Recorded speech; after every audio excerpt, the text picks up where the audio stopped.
if I'm a seller, I can put whatever, I can offer anything.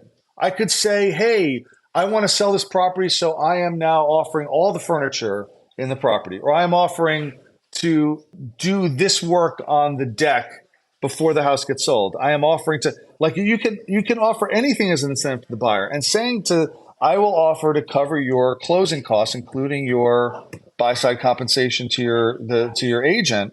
You can do that. You're listening to the Real Estate Sessions, and I'm your host, Bill Risser. With nearly 25 years in the real estate business, I love to interview industry leaders, up-and-comers, and really anyone with a story to tell. It's the stories that led my guests to a career in the real estate world that drives me into my 9th year and nearly 400 episodes of the podcast. And now, I hope you enjoy the next journey. Hi, everybody. Welcome to episode 395 of the Real Estate Sessions podcast. I'm going to call this a Real Estate Sessions shortcut session because I'm bringing back a guest from the past, and a guest from the past who has been on this show over 20 times on this podcast. I'm talking about Joe Rand. I wanted to get Joe back on the show because there's nothing better than a fired up Joe Rand talking about what's happening in the world of real estate. And of course, as you know, I'm releasing this episode on August 13th. We actually recorded it yesterday on August 12th. And a lot's going to change here in the world of real estate with the buyer broker compensation rules that are changing. And it's going to be my pleasure to bring back, one of my favorite guests of all time, Joe Rand. Joe, welcome to the podcast. Hey, Bill, how are you? It's been a long time. We used to do this a lot more often. Yeah, we used to have this regular thing, and now you've moved on to bigger and better things, and you don't call me anymore. So I'm so glad to get another chance. Yeah, well, to be on the sessions. I don't call you anymore. You're right. I probably need to reach out more. The Yankees are playing well. I think you know that. So that's a good thing. I do know that. Good. I'm aware of that. My son has got me back into baseball. He's got me going to games, so I've gone to games with him, and he's excited. So we go to a couple of games a year. So so I'm back into the swing of things. We watched all the Olympics, all that. Very good. But Bill, it's always a pleasure to talk to you. And I want to remind everybody, your name is Bill Risser, and it's the Real Estate Sessions. Your name is not Bill Sessions, as I've often referred to you as. Thank you. I was just talking to Bill Sessions, and people are like, "What?" I appreciate that. Thanks, Joe. Look, it's we're recording this episode on Monday, August 12th, and the month of August has been had a huge, not a target, but just this.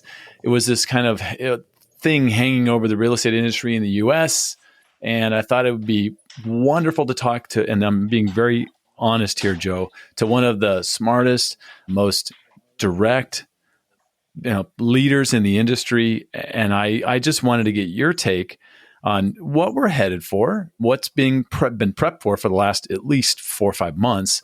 Should have been a lot longer than that. But I think it's going to be a great conversation because, Joe, you don't pull punches. You're going to tell me where we're at with this thing and what we're talking about. I'm sure everyone understands because this is for realtors. It's the buyer broker compensation rules, the MLS changes, all that stuff. And I'd like to get your take. The best way for me to do this is just to summarize it in one word for you, Bill. Bill, it's going to be Armageddon, Bill, is what I'm telling you. It's the end of the world as we know it on Friday. Dogs and cats sleeping together, rain pouring from the skies, locusts. It is all the great tragedies of all time wound up into one is what's happening to the real estate industry on Friday. No, everybody, that is just a little bit of a callback to the old ranting and raving sessions that we did a few years ago, where I punctuated everything by just shouting your name and then, spilling nonsense. So that's just nonsense. That's not what's happening. What I think about this is that people are getting overwrought. They have been like spouting stuff like it's Armageddon. It's all. Here's the reality. The reality is there are very significant but technical changes happening in the real estate industry, which people are overreacting to. And I'll just lay them out. Number one, okay, here's the big deal, everybody. You can still make offers of compensation to buyer agents, but you can't communicate through the MLS or through any third party. That's it. You can still do exactly what you were always doing.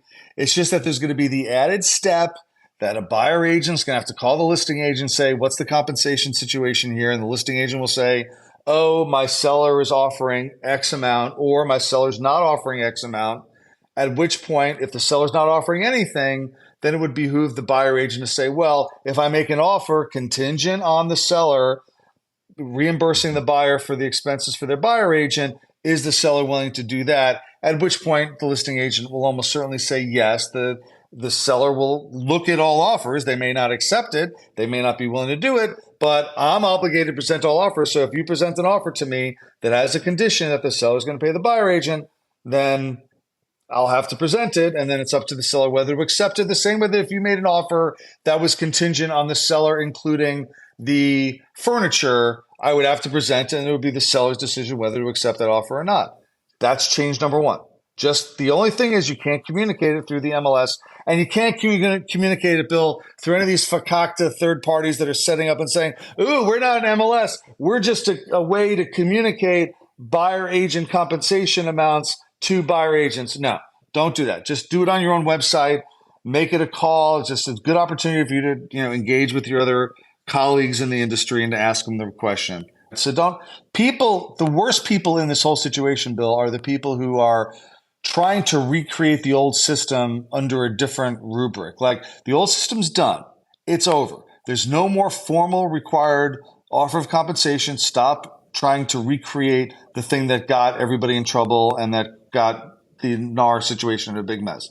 So that's change number one. Change number two. Now, change number one is like, to me, so you can't communicate through the MLS. You can still make an offer of compensation, you just can't communicate through the MLS. Big deal. All right. Number two, you now have to sign buyer agreements if you're working with a buyer. There has to be some sort of formal written agreement, which is the way it should have been all along. Like, this is ridiculous that we didn't have it. And people always say, well, why didn't we have it? And the reason we didn't have it, Bill, this is a very easy explanation, is that buyer agency to this day was still in its infancy. That we only had buyer agency come into the industry in the early, really 1990s, like the late 80s, early 90s. That's when buyer agency was conceived. Agents that are relatively new to the business, by which I mean agents that have only been in the business for 30 years, have no idea that there was something before that where there was no buyer agency. Everybody worked for the seller. And then we had buyer agency, which is a much better way of doing it, because when everybody worked for the seller, there was a lot of confusion. It was a bad situation. It's a much better situation for the buyers that there now is buyer agency. Okay, so that was a good change back in 1989, 1990, whatever it was, depending on your state. Okay, but the problem was we've only had buyer agency now for like about 40 years. And we never built the infrastructure to represent buyers properly in the way that we had for sellers. Because you go back 40 years ago, seller agency at that point was 60 years old. Seller agency came into being in the 20s and 30s, 1920s, 1930s. And then by the 70s, it had matured, it had developed. But when I first started working in the industry in the early 80s, there were still situations where sellers were signing open listings. They were signing exclusive agency listings. The whole idea of the seller service representation expanding into maturity, that took time. And people forget that because they only remember that really it's in the modern era, meaning the 1970s modern era. Every listing agreement is an exclusive right to sell. Every agent signs exclusive right to sell.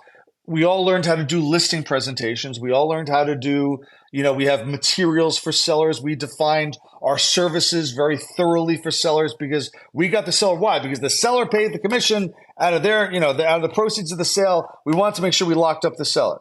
And we didn't do the same thing for buyers. And that was our mistake that we didn't do that. And then what happened was in the early 80s or early 90s, late 80s, when buyer agency came about, here was the other weird thing that happened, was that prior to the buyer agency, the seller paid both sides of the transaction because both sides of the transaction worked for the seller. And then when all of a sudden, now the buyer agent has independent representation, it still sort of made sense for the seller to still pay both sides of the transaction because the seller had all the money, because the buyer took all the money, gave it to the seller then distributed it to both agents. So that's what got us into trouble. Like if we had just said, okay, well, now that the buyer is represented by a buyer agent, the buyer should pay their own compensation, we would have gone through this 40 years ago, but we continued the system that we had during sub-agency. That's all. You asked me a question, I've gone on for like 8 minutes, so I apologize for that. But the basic idea is that the big change, number one, was you can't communicate offers of compensation through the MLS. Big deal. No one cares. That's not a big problem. Number two, we have to get buyer agreements signed, which we should have been doing for 30 years, 40 years, but we didn't because we hadn't really gotten mature in our relationship with buyers, and now we have to, in a way that like we have to do it all really quick. Now all of a sudden we got to do stuff we've never done before, but a lot of agents have been doing it. A lot of places, they've always had buyer agent agreements, a lot of places in the country. So for them, that's not a big deal. And for me, it's a good thing. We should have buyer agreements, and we should have to justify our compensation from buyers, and we should win them over and explain our value and all those kinds of things. So that to me is not a bad change. And then the third change that's happening is just that by now bifurcating, separating out the listing side commission and the buy side commission, we're now going to get discounting pressure on both sides, because there was always discounting pressure on the list side, which was a total commission. And in some cases, those discounters, what they would do is they would charge X percent, which would be the same amount being charged on the list side. They just wouldn't offer out anything on the buy side. So they were discounting without actually discounting their own commission. They were just not paying out the buy side. Now we're going to get discounting pressure on the list side, discounting pressure on the buy side. And I would counsel every agent that's ever involved in this to say, listen, you should never think about a commission as a number that combines both commissions. There is a list side commission and there is a buy side commission, and they should be negotiated separately. Even if the seller is making offers of compensation, it should be, here's the list side and here's the buy side. And the buyer should say, what's the buy side? The buyer agent should say, this is what I need to get paid on the buy side to justify the services I provide. And that to me that's going to be a challenge, I think, for the industry, because discounting does affect revenue. And it might be a change that would be good for the consumer, because the consumer will save some costs. I think it's not good for the consumer if it convinces consumers to go direct to the listing agent, because that's not good for the buyer. If the buyer goes direct to the listing agent, they're not represented. They're trying to save money. They're not going to save money because the listing agent has the seller has an agent and you don't. You're going to get taken advantage of. And it's not even taken advantage of. It's just that the listing agent is going to do their job. They're a fiduciary of the seller. You don't have any representation. So you're going to not get the best deal that you could get. I firmly believe that. So that's not necessarily good. But generally speaking, if the commission rates went down, then that would accomplish what they're trying to accomplish by helping the consumer save a little bit of money. And it's really up to the agents to prove their worth and prove their differentiated value so that they can justify the compensation they feel they deserve. All right, I'm going to take a breath now because I've been yapping, and you might have other questions. What I've heard, and kind of my take as well, is I think the big outcry is coming from the fact that what was once just automatic, it was just baked in to everything, which was the cooperating broker compensation, is now gone. And you added one more piece of negotiating to the buy side and the sell side. They now have to negotiate about a different thing that they had never had to negotiate about before. Is that a fair statement? Yes and no. Let's just say, first of all, we're not saying the buy side the offer of compensation to the buy side is going away, because it might be that there are lots of sellers and lots of listing agents that will say, well, particularly as we're going into a buyer market, we definitely are moving into a buyer's market, where a listing agent might say to the seller, listen, my commission is X, and we have to decide whether we're going to offer anything to the buyer side, because the buyer side has an agent usually. And if they have an agent, the agent has to get compensated, and the buyer has to come out of pocket to pay that agent. And if they have to come out of pocket, then they have less money for their down payment. They have less money to pay some of their other transaction costs. So what we've done in the past is that the seller will pay the buyer agent's compensation out of the proceeds of the sale, because all the money comes from the buyer. The buyer and the buyer's lender gives you the money, and then from that money, you could then pay the buyer agent's compensation. If you don't pay the buyer agent's compensation, then the buyer's going to have to come out of pocket, and it might make the buyer a little less negotiable on price. It might make the buyer a little bit more leery about getting into a deal with you. The thing that we always had to stay away from is the argument that, hey, Mr. Seller, you have to offer out a buy side compensation or the buyer agents aren't going to show it. That was always the red flag. That was the third rail. Don't say that. don't indicate that the buyer agents, it's fine to say it on a positive thing, hey, let's incentivize more people to show this property. But it's a bad thing to say, well, if you don't offer compensation, the buyer agents won't show it. And you cannot say that. You can't say it's not true. Not only is it not true, but it's just a bad thing to say. It's a dumb thing to say. But you can say that, like anything else that you're offering to a buyer as either a concession or incentive, paying the buyer side compensation is something the buyer might be interested in. Like, if I'm a seller, I can put whatever, I can offer anything. I could say, hey, I want to sell this property, so I am now offering all the furniture in the property, or I'm offering to do this work on the deck before the house gets sold. I am offering to, like, you can offer anything as an incentive to the buyer, and saying I will offer to cover your closing costs, including your buy side compensation to your agent. You can do that. And that's an incentive to the buyer because it saves the buyer out of pocket. A buyer would much rather pay the seller and get the lender to pay the seller all this money, and then in the purchase price is built in the commission to the buyer agent, so it gets financed over 30 years rather than the buyer have to come out of pocket for it. And that's what the real thing is going to be. How do we come up with ways to keep the buyer from having to go out of pocket to pay the buyer agent? Because the buyer doesn't want to do that, right? Yep.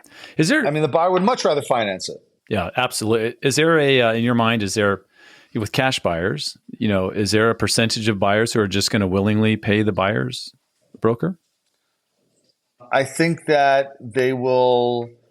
Yeah, certainly. Absolutely. There will be probably many more buyers paying the buyer agent than we ever had before, because there's not an automatic, as you say, offer of compensation, which means that without the automatic offer of compensation, the big change is that the buyer agent has to get those buyer agreements signed. Now, that's part of the settlement. You got to get the buyer agreement signed anyway. But having a buyer agreement signed that offers you compensation is something you're going to want to do, because you never know when they're going to fall in love with a house that doesn't offer any compensation. Don't take your chances that, and don't get into the stuff where, like, well, am I going to show you properties that don't offer compensation? Or don't even. That's such stupid stuff. That is the dumbest thing I've ever heard. This idea that I'm going to put a term in my agreement that says that if the seller's not offering compensation, you don't want me to show you those properties. Like, that's stupid. Just dumb, trying to hold on to the old regime idea. Here's the way it works. You have a buyer agreement that offers you compensation. If you don't have a buyer agreement that offers you compensation, get out of the damn business. Just leave. Go do something else. Because if you can't negotiate a buyer agreement with your buyer that offers you compensation, then just get out. And then you say to the buyer, well, listen, we're going to try to get the seller to pay it so you don't have to go out of pocket. Regardless of whether the seller makes an offer of compensation or not, when we make an offer, we're going to say, hey, listen, our offer is $500, but that's contingent on you paying the buyer's obligation to the buyer agent of $20,000 for the compensation for the buyer agent fee that the buyer agent would otherwise get from the buyer. Now, the same way that the seller can make whatever concession they want to the buyer can put whatever condition they want on an offer. As long as it's not a violation of fair housing. If I make a condition to the buyer, if I'm a buyer and I say, you know what, it's a buyer market, I can ask whatever I want. I want the buyer to throw in all the furniture. I want the buyer to throw in that fixture that they wanted to exclude. I want the buyer to clean the pool. I want the buyer to dance on one leg in a circle and sing the Ave Maria as they do it. And if they do that, I want the seller to do that, and then I'll buy the house. The buyer can put whatever condition they want. So if the buyer wants to say, listen, for me to give you $500, you got to give $20,000 to or $30,000 or $5,000 or whatever it is. You got to give that to my buyer agent. That's completely legal. It's completely allowed. So if I'm a buyer agent, I don't even care if the seller is making an offer of compensation. I don't care at all, because I've got an agreement that guarantees me X percent as my buyer, or a certain amount as the buyer agent. And we make an offer. When I'm making an offer, I'm going to ask the listing agent, hey, is there an offer of compensation? Yes. Is it the same as, my buyer has to pay me this per hour. How much are you offering out? Okay, it's the same amount, then we're fine. It's not the same amount, then I got to make an offer contingent on you offering more. If you're not offering anything, then I'm still going to make an offer contingent on you paying the buyer agent compensation. And that's it. And don't worry about whether the seller's offering compensation. And don't say, and if the buyer says to you, well, I don't want to have to come out of pocket, so don't show me any properties that don't offer compensation. Don't put that in your agreement either. That's stupid. Don't put that in your agreement. Just say to the buyer, don't worry, even if the seller's not offering compensation, we'll just make it a term of the offer. And if they won't accept the terms of your offer, then they don't accept the terms of your offer. Whether the term of your offer is to pay the buyer agent compensation or to close by August or to include the lighting fixtures. Like, we'll make an offer, we'll put our terms, the seller accepts it or doesn't accept it. That's it. You don't need to worry about whether the seller's offering compensation. Stop worrying about it. Stop being consumed by it. It's dumb. It's the old world. Focus on the new world. This is the Joe Rand I was looking for. This is the man that I know and love. You got me revved up. You got me excited. I got excited. So I'm talking and talking and talking. And you weren't pacing back and forth. It really amplified it a little bit. I know. I'm sitting. I'm forced to sit here with where I am right now. And so I cannot get up and walk around and pace the way I usually do, which means all the energy goes right to you, Bill. Oh. And then the energy gets dissipated by my feet walking around. It's all directed at you and your wonderful listeners. That was great. So that's the basic idea. I think that I think people are getting too wound up in it. I think that they do need to work on negotiation skills. They do have to work on preserving a reasonable compensation for the work that they provide and the service they provide and the value they provide. I think that's all true, and that's a lot of people have been talking about that, and that's fine. But I think people are getting wound up in all of the esoterica here in a way that I think is non-productive. And then God help us with the boards coming. I mean, I've had to correct so many things. People come to the board told us we have to do this. The board tells us we have to do that. I'm like, you don't have to do that. Well, the board told me how to do it. No, don't do it. Don't do it. Just don't stop listening to NAR and all of the NAR progeny. Like, that's what got us into these troubles in the first place, is that we listened to, they told us to do something in a certain way. Like, how much of this would have been avoided if NAR just said, you know what? Since we allow you in our mandatory offer of compensation, we allow you to offer $1. Tell you what, that's so meaningless. Let's just eliminate the mandatory offer of compensation. If they had done that 10 years ago, we're not in this problem. Yeah. So I don't know. I can figure this out for myself. I'll figure it out for my agents. And can we just say these agents that go on Facebook and post in these stupid groups and say, oh, I have a question. How do I do this? And then they get 30 answers from 30 other idiots who are spending their time on Facebook answering questions about realtor code and stuff like that. What are you doing? Go to your broker. If you go to listen, I just made fun of the boards and the fact that the boards can give some advice that I don't agree with. But at least they're the board of it. They're your association. You belong to that association for a reason. They should give you decent advice. But go to your broker. Well, I don't think my broker knows how to do this. Then what are you doing working for that broker? What are you doing? Why would you work there if you don't think you're broker? Like, listen, I may be the biggest jerk in the world, but I will tell you right now, I've been talking about this for a year to my agents. I did a seminar 2 years ago for one of the boards in New York where I said, everyone's got to start getting buyer agreements signed, and here's how to organize your buyer agreement. And I've been saying to my agents since December, after I think the lawsuit was finished, but before the settlement, I said, we need to start getting buyer agreements signed. We need to start getting commissions from the buyer, because commissions, the mandatory offer of compensation, is going away. And I've been saying that since December to them. It's now August.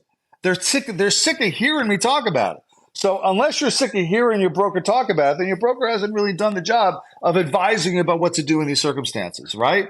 Yeah. And so, but if the solution is get a broker that actually knows what they're doing. The solution is not go get advice on Facebook from a bunch of randos, you know? You're not getting, I mean, who's answering those questions for you? Other people spending their day on Facebook instead of selling houses. The people that are selling houses, they don't have time to spend on Facebook saying, oh, let me give you my advice about how to handle this situation. No, don't do that. This quickly turned into episode 21 of Ranting and Raving with Joe. I know. Bill! Which is the best thing. Do. It's the best thing that's happened to me this year. This is awesome. Well, I mean, it's just that, but all that the ranting and raving was me getting excited about things and then going and ranting about them. And this has got me very excited. This is a really big thing for the industry. And I see so many people making such dumb mistakes. And to me, it's a very simple thing. I mean, is this a good thing for the industry? Well, certainly the lawsuit settlement and the amounts and stuff was not good for the industry. Right. And is it good for the industry that we're going to see a race to the bottom on buyer side compensation? That's not good for the industry. But you know what? We've been dealing with discounters. For those of us who believe in full service and a fair compensation for fair work, we've been dealing with discounters forever on the list side, and so now we're dealing with them on the buy side. And so that adds a little bit of work if you want to justify it. But you know what? If people aren't willing to pay you what you think you're worth, then don't work for them. Don't work for them, particularly on the buy side when it's all very speculative. Like on the list side, people are like, there's an actual house here that has to be sold. And like, there you go. But like the buyer, who knows if they're going to find a house to buy? You might take them out for 6 months. You can take them out for 6 months for a pittance. Don't do that to yourself. Don't do that to yourself. And if the buyers are listening, buyers, get yourself a buyer agent and pay them fairly. Don't go to the listing agent directly. You're not going to get a good deal doing it that way. I know you think you are, but you're not. You're not. A year from now, August 2025, is this just forgotten? We're all just good with it? I don't think we'll be forgotten, but I think we'll have adjusted and adapted, and things will move along the way they've always moved along. Maybe commissions will be a little lower. Maybe there'll be a few more complicated deals. But I think that we'll very quickly adapt to this new reality and we'll snap into it. Like it's been coming for a while, and I think people are generally prepared, and some people aren't, but once it actually happens, what's going to happen on Monday morning is that every board in the country, every MLS in the country is going to get 1 million phone calls from agents saying, what happened to the BACA? Where's the buyer agent compensation offer?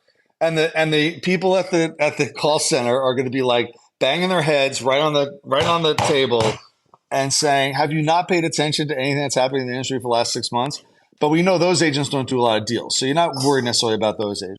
The agents that actually do business will figure it out. And here's the thing I will tell you. And when people say, oh, can we adapt to this? Can we adapt to this? I always say, listen, on April 1, 2020, I didn't have 5 agents in my company. My company has 1,200 agents. I didn't have 5 agents that knew how to use Zoom. Not 5 of them. And by mid-April of 2020, I'll bet 90% of my agents knew how to use Zoom, how to do teleconferences, and half of them were trying to figure out clever virtual backgrounds that would really speak to what they were trying to do. So like if people are able to adapt to that, if we could go, and remember, in New York, we weren't even allowed to leave the house. We weren't allowed to show homes. And yet we still sold half as many homes in April of 2020 and May of 2020 and June of 2020 as we sold in April, May, and June of 2019. Half as many without being able to leave the house. So we learned to adapt. We started to show homes virtually. We started to buy homes sight unseen. We did what we needed to do. So if we could adapt to that, if we could adapt to the changes that were wrought by COVID and the COVID precautions, then we can certainly adapt to this, Bill. We can absolutely adapt to this. And we're going to be just fine. We're going to be just fine. Joe, if only there was a couple of books I could suggest that people read where you go into more detail on some of these topics. Would you happen to know the names of those books, Joe? Oddly enough, I do. There are 2 books. Go on Amazon. You can buy them right on Amazon.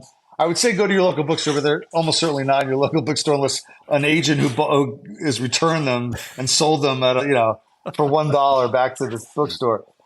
Amazon, 2 books by me: Disruptors, Discounters, and Doubters, which talks a lot about how we have to raise the standards of the industry, and then How to Be a Great Agent, which is very practical advice for agents about how to be better at their jobs. And there's a whole chapter in there, and I wrote it 5 years ago, and there's a whole chapter in there about the buyer consultation, how important it is to do a buyer consultation and get buyer representation agreements signed. And I was saying that 5 years ago, and I'm in a market where nobody got buyer agreements signed.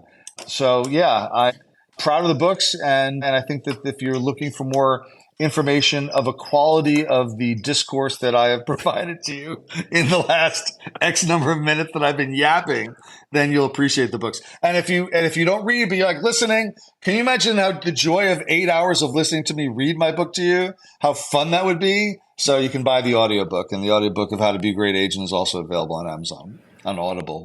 Joe, I promote the hell out of those books. Do, and you've been very nice. You've been the nicest person in the industry to me. I wish you'd buy as many books as, just keep buying them every time you talk about them. I appreciate that. Just buy new copies. Well, that 10 minutes turned into about 25 pretty quick. That's what we did. So now this is now no longer a short. It was supposed to be a short session. Sort of short. Yeah. Let's say sessions shortcut, kind of, sort of. But Joe, I can't thank you enough. This is always, it's one of my, I was so excited. I told my wife this morning, I go, he said yes. Of course. I never said no to you. I've never said no to you, Bill, when you've asked me to speak to you. And I'm happy to do it today. I'm delighted. Always nice to hear from you. But we got to talk more offline, buddy. We got to have more conversations. So reach out. We'll talk baseball. All right. Sounds good. Joe, thanks again. Thank you, my friend. Have a great day. Thank you for listening to the Real Estate Sessions. Please head over to ratethispodcast.com/RE sessions to leave a review or a rating, and subscribe to the Real Estate Sessions podcast at your favorite podcast listening app.